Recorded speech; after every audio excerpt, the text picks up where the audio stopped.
This is my second channel where editing isn't as intensive and I can just tell stories and post whatever I want. And if you're interested in my main channel, I'll put a link in the description. So yes, you read the title correctly.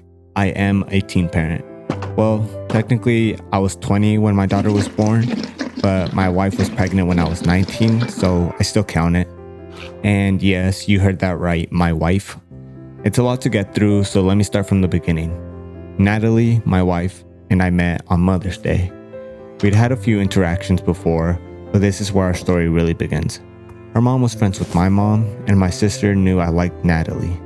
So, doing what older siblings do, when her sister called Natalie to the kitchen where we were all sitting and told her, my natural response was, "No, I didn't." Yes, I did.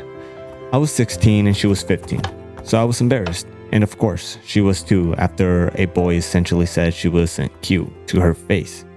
My sister, still trying to move things along and knowing I really did like Natalie, eventually got her Snapchat without me asking for it. But hey, I started texting her anyways and things progressed from there. Fast forward 3 years, we're still together. I know some of you are gonna ask if the pregnancy was planned or if we weren't using protection. The answer is that she was on birth control pills, but then some health problems arose and she had to stop taking them. So like mindless teenagers, we weren't careful enough and well, we found out the consequences. I would never call our baby an accident. I see my daughter as a beautiful gift. The sleepless nights don't make her any less beautiful, just more challenging. While having a child wasn't our goal, it was the result of our action. And I hesitate to call it a mistake because we knew the possible consequences. At this point, I was confident Natalie was the person I wanted to spend the rest of my life with. She's my high school sweetheart. We had a baby on the way. Why not make it official? So we had a small legal wedding, something we both wanted. We moved in together with about 3 to 4 months left until our daughter's due date. This is where things took a difficult turn. One night, Natalie started contracting every 5 minutes. She was only about 30 weeks along, so the baby wanted to come early. We rushed to the hospital, but they told us that although they were contractions, she was only 1 inch dilated, so we should go home and rest. Then boom, 2 weeks later, the same thing happened at 3 a.m. We tracked the contractions again. They were occurring every 5 minutes, but were more painful this time. So we knew it was time to go. At the hospital, they recognized us and were about to send us home again when the doctor checked and found that she was dilated by 4 inches. The doctor tried his best to delay the birth as much as possible. And after 24 hours, they hoped for more time, but they checked again and the baby was already coming. It seemed like everybody assembled in that room like the Avengers. It was truly an experience. We were scared because our daughter was premature and there was a chance she would need to be transferred to a better hospital, which ultimately happened after a week in the NICU when an x-ray showed she had gas outside her intestines. Natalie and I were very concerned because they were sending her to another city and we didn't know how long we would stay there for. It ended up being 2 months.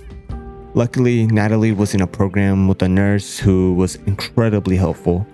She went above and beyond, helping us sign up for financial assistance programs to fund our trip and access resources that allowed us to stay close to our baby.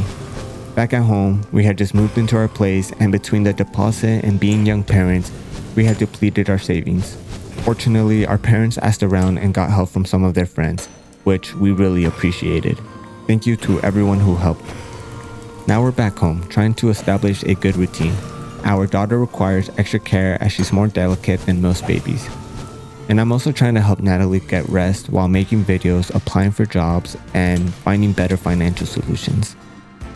These videos are becoming my outlet, and I hope I can eventually turn this into a sustainable career to provide for my family while being present in their lives instead of working 12-hour shifts 5 days a week just to make ends meet.